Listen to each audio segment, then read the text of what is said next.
இயேசுவில் பிரியமுள்ள சகோதர சகோதரிகளே,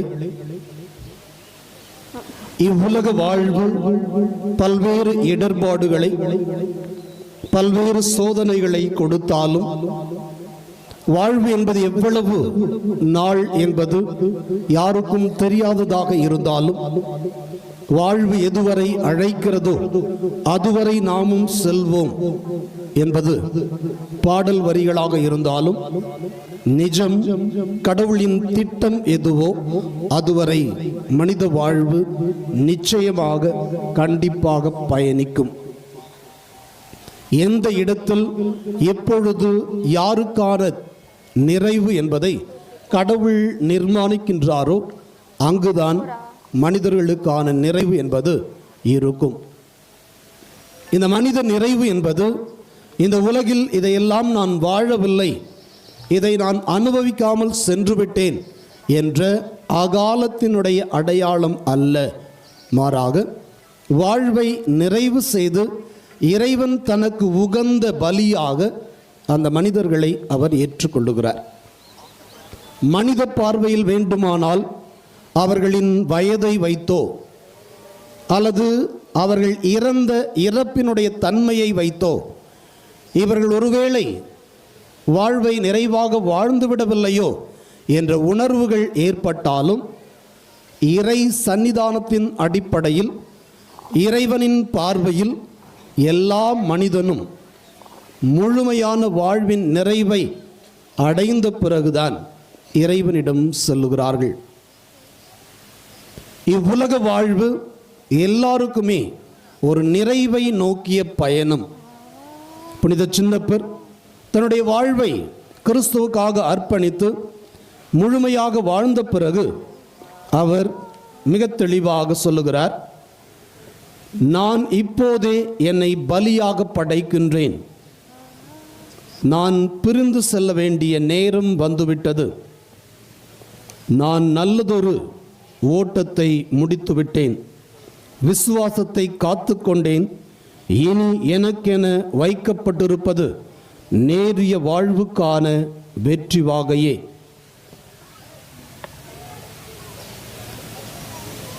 சின்னப்பர் முதிர்ந்த வயதை அடைந்து நரை வயதை அடைந்து இறந்தவர் அல்ல.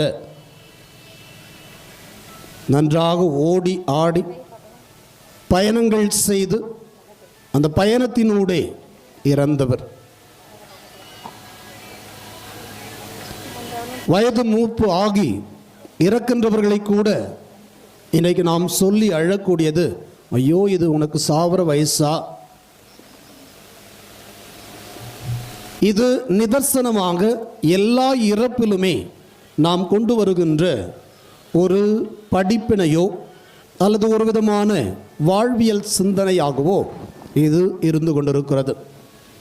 எல்லா இறப்பிலுமே இறப்பை அனுபவிக்கின்ற அந்த பிரிவை தாங்க முடியாதவர்கள் சொல்லக்கூடிய வார்த்தை இது, இன்னும் கொஞ்சம் நாள் எங்களோடு இருந்திருக்கலாமே, ஏன் இந்த நாளில் இந்த நேரத்தில் இது உனக்கு, இன்னும் எங்களோட கொஞ்ச நாள் பயணித்திருக்கலாம். இந்த வயசு சாகர வயசா? குழந்தை, இளம் பருவம், முதிர் இளம் பருவம், முதிர்ந்த வயது, இந்த எல்லா பருவத்திலுமே மனிதர்கள் இறந்து கொண்டுதான் இருக்கிறார்கள். உளவியல் சிந்தனையாளர்கள் சொல்லுகிற போது, even a foetus is matured enough for death. அதாவது தாயின் வயிற்றிலே ஒரு குழந்தை உருவான உடனேயே அது இறப்பதற்கான முழு தகுதியை பெற்றுவிடுகிறது. இறப்பு என்பது யார் நிர்ணயிப்பது, யார் கொடுப்பது யாருக்கும் தெரியாது. ஆனால் இறப்பு என்பது கடவுளுடைய திட்டம் என்பதை நமக்கு இறைவன் தெளிவுபடுத்துகிறார். சின்னப்பர் முழுவதுமாக தன்னுடைய வாழ்வை வாழ்ந்து விட்டதாக, இறைவனுடைய சன்னிதானத்திற்கு செல்வதற்கு தான் காத்து கொண்டிருப்பதாக சொல்லுகிறார். நம் ஆண்டவர் இயேசு கிறிஸ்துவும் 33 வயதில் தன்னுடைய வாழ்வை முழுமையாக நிறைவு செய்கிறார். எல்லாம் நிறைவேறிவிட்டது, எல்லாம் நிறைவேறிவிட்டது. தந்தையே, உம் கையில் என் ஆன்மாவை ஒப்படைக்கிறேன். 33 வயது என்பது இறக்கக்கூடிய வயதா? ஆனால் இயேசு அந்த 33 வயதிலேயே தன்னுடைய வாழ்வின் எல்லாவற்றையும் நிறைவு செய்கிறார். எல்லாம் நிறைவேறிற்று என்ற வார்த்தையை உச்சரிக்கிறார். எல்லா மனித வாழ்வும் எல்லாம் நிறைவேறிய பிறகு, முழுமையை எய்திய பிறகுதான் அந்த வாழ்வு நிறைவு பெறுகிறது. ஒரு சில நேரங்களிலே ஒரு சில துன்பங்களின் மத்தியில் அல்லது அகால மரணமாக ஒரு சிலருக்கு புலப்பட்டாலும் அது ஏன் அப்படின்றதுக்கான ஒரு சில தெளிவையும் நமக்கு விவிலியம் கொடுக்கிறது. ஒருவேளை நாம் துன்பப்படுகிற போது அல்லது துன்பங்களிலிருந்து காப்பாற்றப்படுகிற போது ஒரு சில சூழல்கள், எங்கள் அம்மா தான் என்னை காப்பாற்றினாங்க, எங்கள் அப்பா தான் என்னை காப்பாற்றினாங்க, என் தம்பி அவன் தான் என்னை காப்பாற்றினான். ஒருவேளை அதாவது இறந்து நமக்கு முன்பாக சென்றவர்கள் இந்த ஆபத்திலிருந்து, இந்த விபத்திலிருந்து, இந்த இறப்பிலிருந்து அவர்கள் தான் என்னை காப்பாற்றினார்கள் என்று ஒரு உணர்வு இன்றைக்கு எல்லாருக்குமே உண்டு.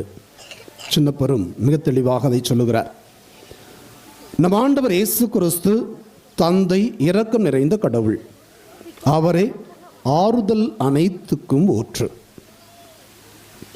அந்த கடவுள் ஆறுதல் அனைத்துக்கும் ஊற்றானவராய் இருந்தாலும் நாம் ஏன் துன்பப்படுகிறோம் என்றால், நம்மை சார்ந்தவர்கள், நாம் யாரை நேசிக்கிறோமோ அவர்கள் துன்பப்படக்கூடாது என்பதற்காக இவர்கள் தங்களுடைய துன்பத்தை அவர்கள் மேல் ஏற்றுக்கொள்ளுகிறார்கள். கடவுள் எங்களுடைய இன்னல்கள் அனைத்திலும் எங்களுக்கு ஆறுதல் அளித்திருக்கிறார். நாங்களே கடவுளிடமிருந்து ஆறுதல் பெற்றுள்ளதால் பல்வேறு இன்னல்களில் உழலும் மற்ற மக்களுக்கும் எங்களால் ஆறுதல் அளிக்க முடிகிறது. பெனகன் என்ற ஒரு பிரிவினை சகோதர சபையை சார்ந்த ஒரு பாஸ்டர் சொல்லுகிறார்,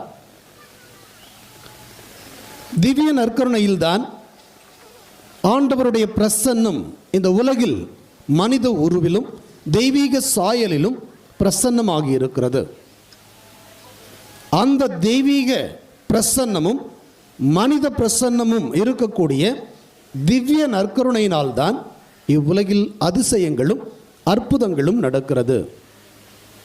ஏன் அப்படின்னு சொன்னால், மனித உருவில் இருக்கக்கூடிய இயேசு நாம் துன்பப்படுவதற்கு முன்பாக அவர் மிகப்பெரிய துன்பத்தை பெற்றவர். நம்முடைய அவமானத்தை விட மிகப்பெரிய அவமானத்தை அவர் சந்தித்தவர். கொடூரமான துன்பங்களை, கொடூரமான வேதனையை, உடல் உபாதையை அவர் சந்தித்தவர்.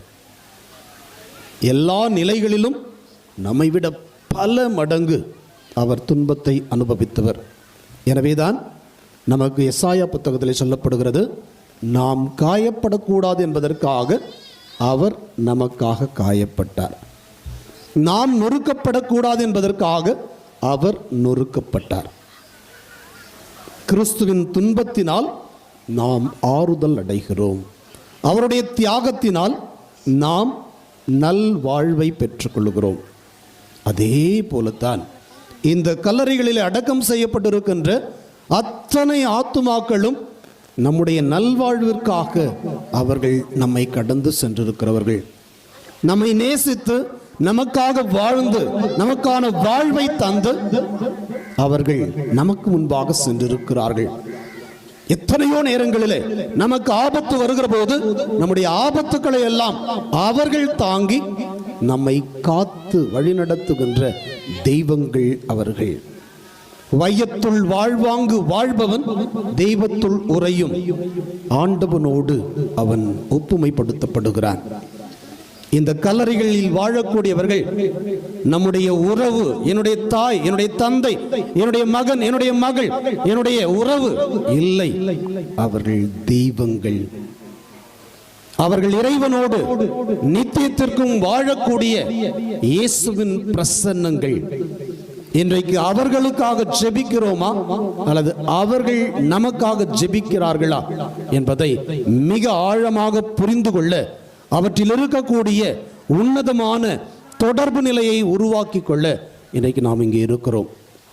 நம்மை கடந்து நம்மை நேசித்த அந்த உறவுகளை இன்றைக்கு நாம் நினைவு கூறுகிறோம். தொடர்ந்து அவர்களுக்காக ஜெபிப்போம். தொடர்ந்து அவர்களிடமும் ஜெபிப்போம். இறைவனுடைய பிரசன்னம், இறைவனுடைய ஆசி நம்மை ஒவ்வொரு நாளும் வழிநடத்த வேண்டும் என்று இந்த திருப்பலியிலே தொடர்ந்து மன்றாடுவோம். ஆமீன்.